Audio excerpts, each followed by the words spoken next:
Hey guys, in this video, we're going to continue on, but we're going to talk about the reciprocal functions of sine, cosine, and tangent. So remember that cosecant is a reciprocal of sine, secant's a reciprocal of cosine, and cotangent is a reciprocal of tangent.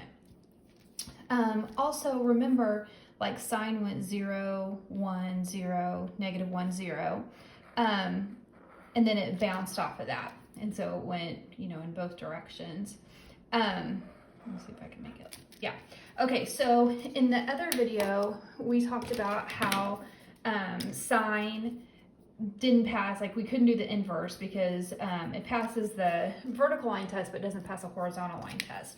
Well, the same thing with cosecant is it wouldn't pass a horizontal line test, so we couldn't really do the inverse of it. So, if we just look at this, remember that's our asymptote because that was the reciprocal of 0 there. So there's an asymptote there. We're going to start at negative pi over 2 and just grab this side of it. And we're going to start at positive pi over 2 and grab this side of it. So this section right here, that is going to be the domain and range that we're looking at. So our domain is going to go from, if you guys can see that, is going to go from negative pi over 2 to positive pi over 2. And x cannot equal 0. Because remember, when x equals 0, that's where the asymptote occurs. Notice that the quadrants, this is going to be our first quadrant, and like the negative of first quadrant, so the fourth quadrant. So it's going to be in quadrants 1 and 4.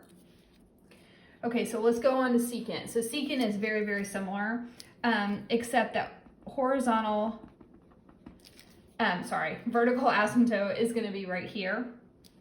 We're going to grab this portion and this portion of the graph. So I want you to look at where it begins and where it ends. So it goes, this one's going to go from 0 to pi. So think about that, what it looks like on the quadrants. That's going to be quadrants 1 and 2. Also, don't forget x cannot equal pi over 2, because if you'll notice pi over 2, that's where the asymptote occurs.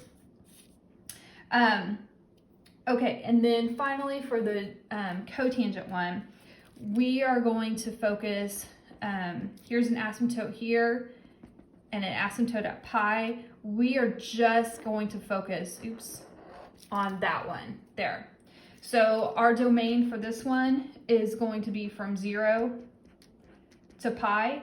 And notice, guys, on all these up here, it's going to be less than or equal to, less than or equal to. But this one is just going to be less than because it's surrounded by those asymptotes. So we can't include less than or equal to. So let's look at the quadrants. So this is quadrant 1, this is quadrant 2. So quadrants 1 and 2, just like the secant. Okay, now we're going to take what we learned with this and turn it into the inverse functions. So instead of having the domain be between negative pi over 2 and positive pi over 2, now it's going to become the range on all of these. So now with the inverse functions, these talk about the y values. So you'll see on in the notes folder, you have this reference sheet, and this is one side of it. And so this is what we just talked about here. There's some things that I wanted to point out on the reference sheet. So first of all, notice the similarities between sine inverse and cosecant inverse. Those are the same areas, the same ranges. Same thing for cosine and secant, same range. But tangent and cotangent are different. So once again, those tangent functions are just weirdos. So this is in quadrant 1 and 4. And then this is 1 and 2. So you need to just kind of be aware. Everything's consistent except for these two. And I think that's really confusing. On the second page of the, so we're going to come back to this here in just a second. You're going to use this a lot, this page. On the back page of your reference sheet, there's this. You are more than welcome to use this. I actually prefer using my unit circle. And so in this video, I will use the unit circle. It's just kind of your preference, whatever you want to do, whatever makes the most sense to you. So these are actual notes, and I want to just go through and look at your functions. Focus on those, and focus on the positive and negative. And I want you to figure out which quadrants those are in. So go ahead, I'm going to push pause and see if you can figure out which one of those quadrants they're going to be in. So you're going to use this reference sheet for that. Okay, so these are the quadrants I came up with: 1, 1, 1, 2, 2, 4. And I'm gonna just kind of quickly explain my thought process if you did not understand this. So when I was going through here, I actually went back and kind of created a little chart for myself. So I figured out, you know, we've talked about which quadrants they're in, and so I put like a plus or minus above it. So when I was doing this, I could just say, okay, cosecant is positive. So I'm gonna look at the inverse cosecant, and it's positive, so I knew that it was in quadrant 1. Let's do one that's negative. Let's do this number 5, so cotangent. So I was looking where cotangent was negative, and that's in quadrant 2. So I knew that it was quadrant 2. So that's all you have to do for the first part of that.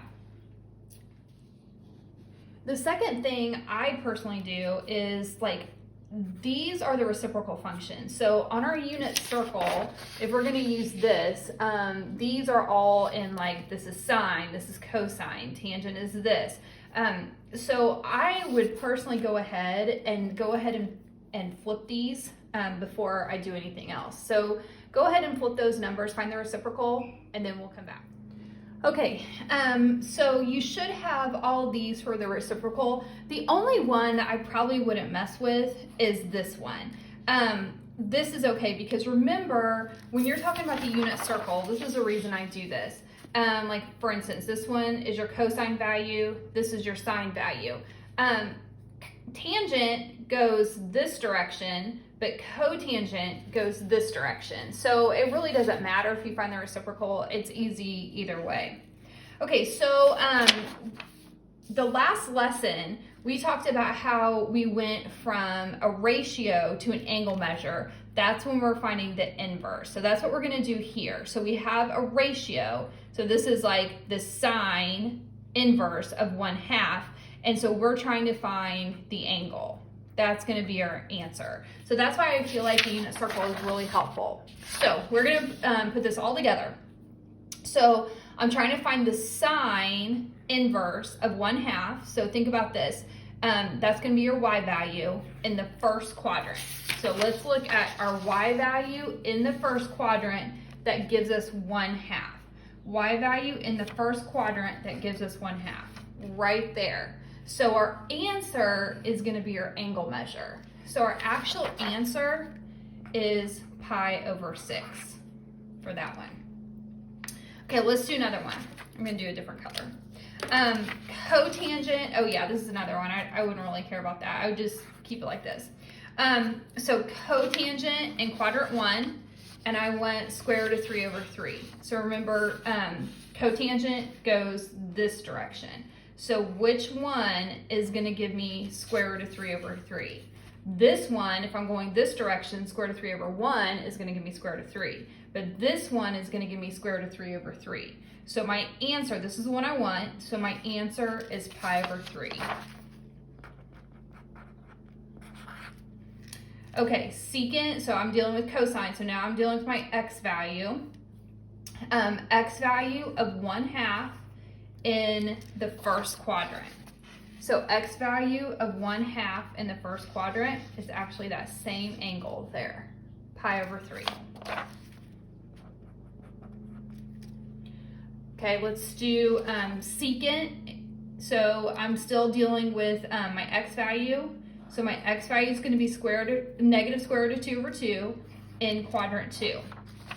Okay, so in quadrant 2, my x value is going to be negative square root of 2 over 2, right there. So my answer is going to be 3 pi over 4.